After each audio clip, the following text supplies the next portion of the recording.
Well, parents out there watching, parents and guardians, you've likely maybe heard your kids say this over and over again. I'm so bored. And when you hear it, you feel maybe pressure to relieve that boredom. Maybe you don't. Well, if you do, maybe you shouldn't feel that way. You got to ask yourself, why do you feel the need to relieve that boredom? And is being bored such a bad thing? Roxia joins us now. Hello. Hello. I hear that all the time. And when I hear it, it drives me nuts because I look around the house and there's so many toys. It's like, seriously? Go play with one of them. I gave you a sibling. Go play with your sibling. Right. Why is it so difficult, though, for a lot of parents who, when they hear I'm bored, it triggers this panic button within us? Why is that? Something about it where we want to curate every moment of their life, don't want to hear the whining. It is uncomfortable to us. But what we know from research is that boredom spurs creativity, right? Autonomy. If you leave a kid alone and allow them to be bored, might they make a fuss? Yes. Might they whine for a little bit? Yes. They may even throw a little bit of a fit sometimes. But what happens on the other side of that is they go into their natural mode. They become incredibly creative.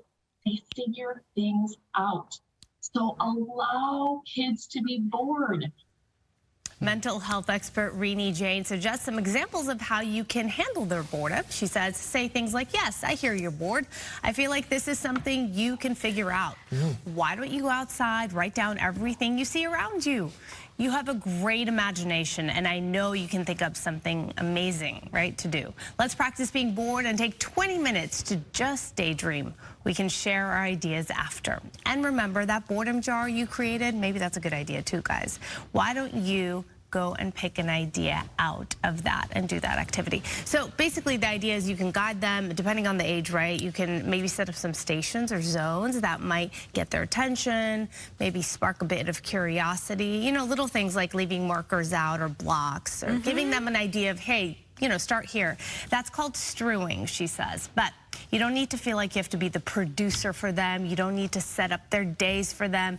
You have to let them be bored. It's really important for them. So I love hearing that. Let them be bored. It's okay. Yes, and make a game out of it. Kids love games. Maybe not Melvin, but you don't like games? I like the daydreaming game, though. The daydreaming game. And then we could share, right? Or picking something out of the jar. I'm with you. I see you. I was alone for 7 years before I had a sibling, so I learned to entertain myself, and I was just fine. So I don't know what it is about society now where parents do pack the kids' days with all these activities.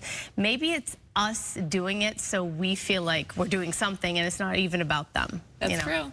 Yeah. All right. Thank you, Roxia. Thank you. We have some